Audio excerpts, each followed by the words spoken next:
daily cyber briefing for Thursday, the 29th of February. I'm Stephen Ridgway. The FBI has released an alert saying that Russian APTs are actively targeting Ubiquiti routers. So Ubiquiti edge routers are very user-friendly Linux-based routers. However, they are vulnerable due to well-known default admin credentials and limited firewall protections in their out-of-the-box state. If you want to know what the default usernames and passwords are, there are various sites that you can find with a very simple Google search, which actually lists all known default usernames and passwords for pretty much anything you could imagine. So yeah, it is well known and it is out there. One of these groups is APT28. Been around a long time, well funded, very focused, very determined, and they are effectively, well, they are in fact based from the they are actually part of the GRU, which is the Russian General Staff Main Intelligence Directorate, and part of the, according to this article in Info Security magazine, part of the 85th Main Special Service Centre. So yeah, have a look. But they're not the only group that are targeting this particular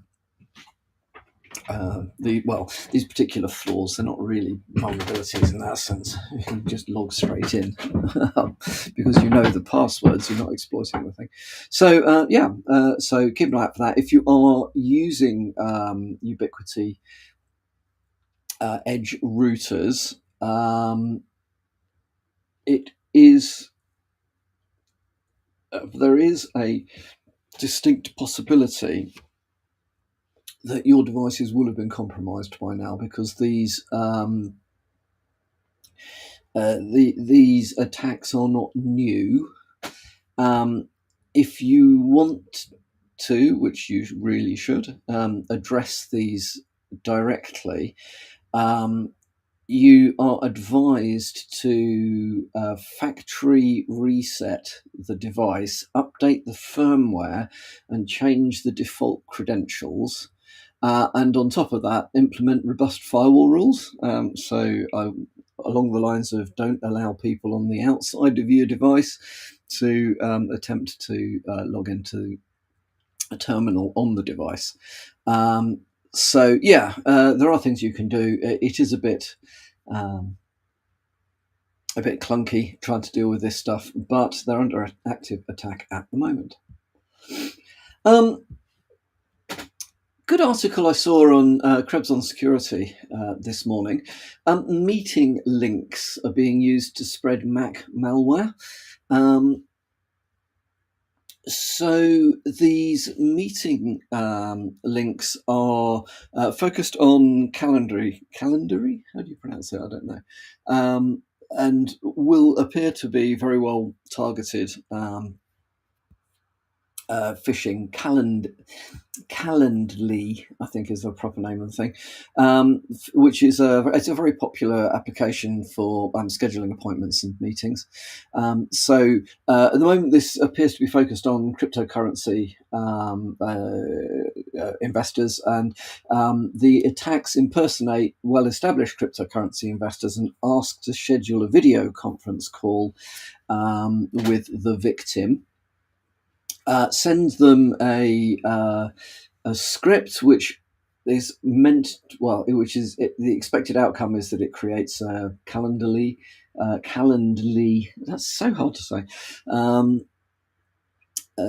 meeting. However, what it actually does is install malware on your Mac. So what can you do about it? Well, be certain. I would suggest the best way to deal with this is to be certain that you are talking to who you think you are. Be cautious of out of the blue contacts, especially people who might be offering, well, pretty much offering anything that looks too good to be true.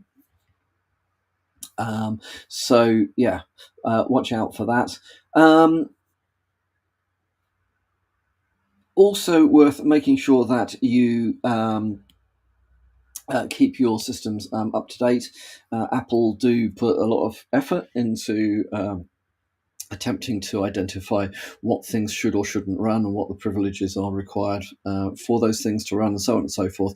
It's not, the operating system is not immune, obviously, to malicious scripts, but they do keep, Apple does keep on top as best as it can with this stuff. So if you are patched and up to date, it is less likely there will be stuff that will sneak through. So one of the things we've talked about over the last year or so in this briefing includes hardware that comes either pre-infected with malware or pre-configured for malware to be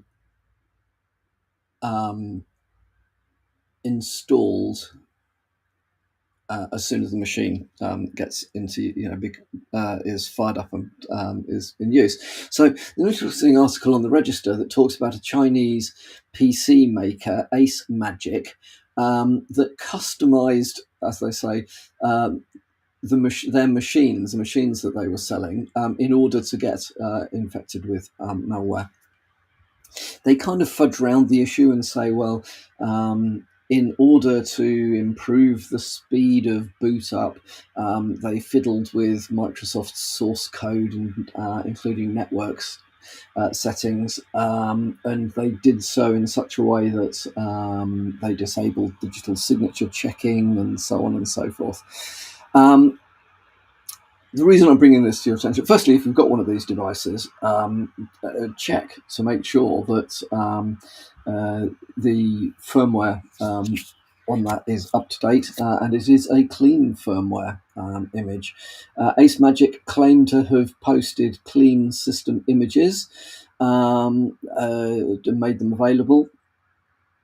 And also they will, I think they will give you a rebate if you've bought one of these malware-ridden, nasty pieces of machinery.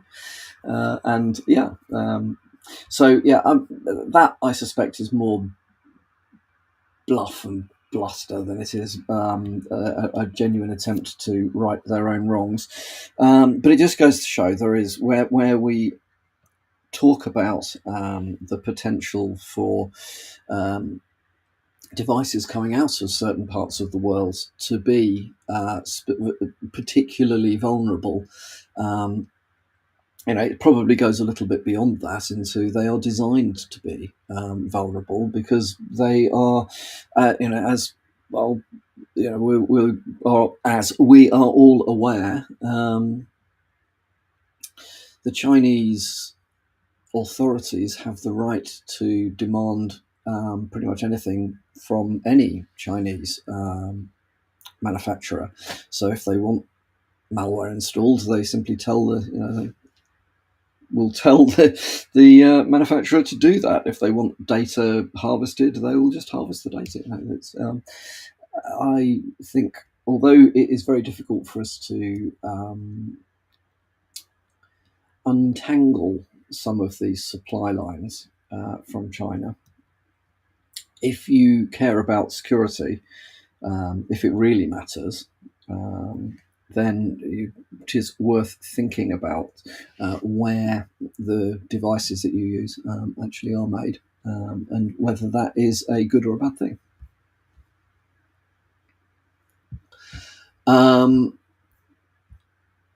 Finally, from me, there's been a lot of talk here and elsewhere about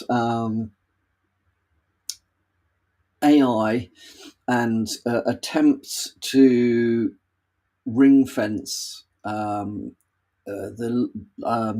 LLMs, large language models, so that they won't do things that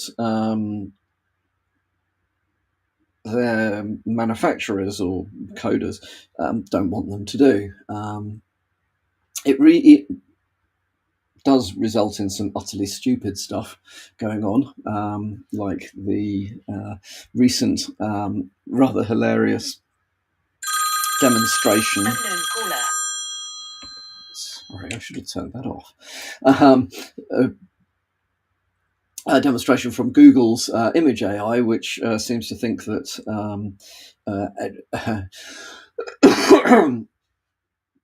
historical accuracy is less important than particular coding constraints that have been provided for it around particular ethnicities and representation of particular ethnicities in the images that it comes up with. Some, you're sure you've seen some very hilarious things. I think it's the create me a picture of the founding fathers of the United States was one that made me laugh, as did pictures of German soldiers from World War II, and Vikings as well as another one that was particularly ridiculous, I think is the way to say it. However, one of the things that concerns me and concerns many people is that AI can be used and LLMs can be used in order to create malware and effectively undertake malicious or nefarious activities or assist with those sorts of things. Now, there are checks and balances put in place. However, and this is kind of obvious, for every attempt to ring fence what an LLM will do, there will be somebody who's looking at means in which that can be subverted. And it is not as simple as it sounds to control what this stuff does, because it is effectively artificial intelligence. So it has no morals. Okay, it doesn't understand that the rules are there for a reason. It just sees them as coding rules. So it is equally legitimate to follow the rules or break the rules, depending on what question's been asked. So there's some researchers from the University of Maryland that have developed techniques that use NVIDIA GPUs, quite powerful GPUs, and some code, which will soon be released as open source code, can bypass or can get an LLM to bypass its controls within about a minute. They've released the information in a paper entitled "Fast Adversarial Attacks on Language Models in 1 GPU Minute," which kind of, the concern is therefore in the title of the paper. That is concerning. If you can, with reasonable ease, bypass the controls, effectively jailbreak the LLMs. The LLMs will do what you ask them to do. I know it's kind of weird to say it, because at one level you look at it and go, well, yeah, obviously, obviously this stuff is just a computer. It doesn't know right from wrong. It doesn't do anything. It just does the stuff you ask it to do one way or another. Well, it's beginning to make up its own mind about what it's going to do based on prompts from you or whatever. But equally, we as humans do want to constrain what it does, because we do live in a moral world. We do live in a world where there is, in fact, objective truth, and so on and so forth. So allowing LLMs in their current guise to just do whatever is probably a bad idea. So yeah, it's out there. It is now going to be increasingly easy to jailbreak LLMs. Be warned, because this is connected with an uptick in stuff like targeted phishing campaigns, and certainly the quality of phishing campaigns has increased greatly. So LLMs, they've got their use. They are concerning. in my mind, unrestrained, we're not going to end up with the right things. So yeah, there we are. That's that's enough for me. A slightly depressing end to the briefing today, but it's very interesting from an academic perspective, and we will have to see where this goes in the future. That's enough from me for today. I hope you have a good Thursday, and I'll speak to you all again tomorrow morning.